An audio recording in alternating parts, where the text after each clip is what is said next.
Fellow managers, welcome to the new branded, the Rffp, known as the Rune Fantasy Football Podcast. We'll always be doing fantasy football. We do away with the predictions. You can always find them in my Facebook account at Wanjao Derito. So let's jump right into FPL. And let's take a look at the players who performed in game week 2. Who else to start with rather than the two boys from Tottenham, Harry Kane and Son. Harry Kane gave 4 assists and scored 1 goal. And also on the other hand, Son scored 4 goals for Tottenham. Also, we have the likes of Kevin De Bruyne. Kevin De Bruyne opened his account scoring a goal and giving an assist when Man City beat Wolves away from home. We also have Mane. Remember, Mane scored 2 goals against Chelsea. And then we have Zaha, the prodigal son from Manchester United, who came back to Old Trafford to hound them for selling him to Crystal Palace. Scored 2 goals, 1 penalty and 1 very wonderful goal. Then we have Costa from Leeds. Costa also scored 2 goals and awarded his managers with a bonus of 2 points.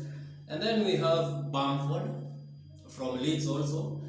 He gave 2 assists and scored 1 goal. Then we have Mitrovic, who scored 2 goals for Fulham when they were playing against Leeds. A very entertaining match that ended in a 4-3.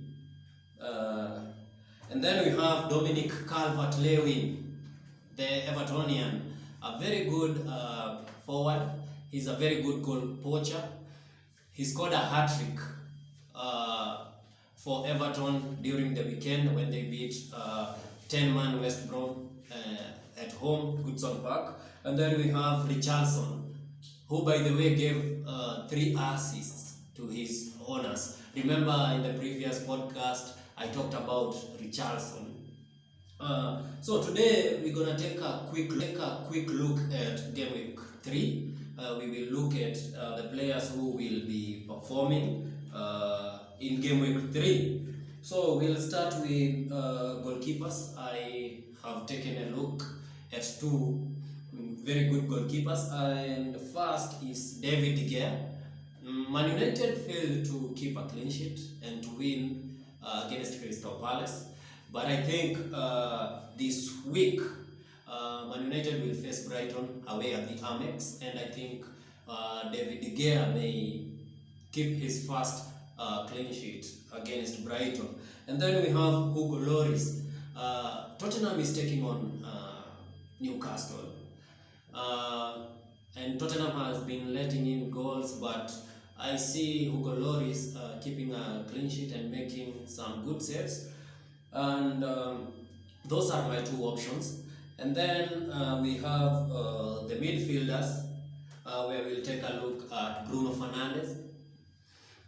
Yesterday, during the League One match against the Championship side, he gave an assist, and I think he'll continue with that form to the Premier League. And we also have the likes of Zaha. Zaha opened his account during the weekend when he scored 2 goals, and I think against Everton, Zaha is going to get a goal or an assist. And then we have another one, Son. Son scored 4 goals, so I think he'll carry on with that form. Even if he may not get the 4 goals, he will give some good points. We also have Kevin De Bruyne. Kevin De Bruyne is a no-sell. Kevin De Bruyne is a player who you are supposed to keep throughout the fantasy period unless he is injured. And then we have we have Mane and Salah. Remember when I told you in game week 1 that Mane and Salah are very they are like, Mane performs this game week, Salah doesn't. Salah performs the other one, like that. So last week Remember, it's Mane who performed. He scored 2 goals. So this week, don't be surprised if Salah outperforms Mane. So rooting for Salah ahead of Mane. And then we have Richarlison again. Richarlison may get some good points. So let's have Aubameyang. Now Aubameyang is a rated midfielder. I think against Liverpool, Aubameyang has a tendency of scoring against Liverpool, and I think he'll get his customary goal against this great Liverpool side. So let's take a quick look at the forwards, where we have Anthony Martial against Brighton. He may open his account too. And also we have Timo Werner. Timo Werner hasn't scored in the Premier League, and I hope and I think versus a weaker West Brom side. Remember, Kieran Gibbs, the West Brom defender, is out on a red card. So I think Timo Werner may get his first Chelsea goal against West Brom. So you may consider Timo Werner actually as captain.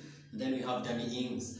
Danny Ings, I think Danny Ings scored in the weekend the 2 goals against Spurs, and I think he'll continue with that form in game week 3. And then we have another one in the name of Mitrovic. So I think also Mitrovic will carry on his scoring progress to the coming game week. Right. So let's take a quick look at the new additions. We have had some interesting additions coming in from other leagues. We have Gareth Bale from Real Madrid to Tottenham. He has been priced at 9.5, and I think it's a very fair price. So you may consider having one of the 3 deadliest Tottenham attackers in the name of Harry Kane, Son, and Bale. Bale is rated midfielder, and 9.5 is a very good option for Bale. So you may consider taking him. We have Semedo from Barcelona. He signed from Barcelona to Wolves as a defender, rated at 5.5. And then lastly we have Mendy. Mendy is a goalkeeper who came from League One to Chelsea FC, and I think he will be starting ahead of Kepa because Kepa has been making many blunders for Chelsea football team. So that is it for the fantasy. Feel free to look for the predictions at my Facebook page. Just search Wanjao Nderitu. You'll find the predictions there. Follow them, do your things. So until we meet again, hakuna matata. Antonio.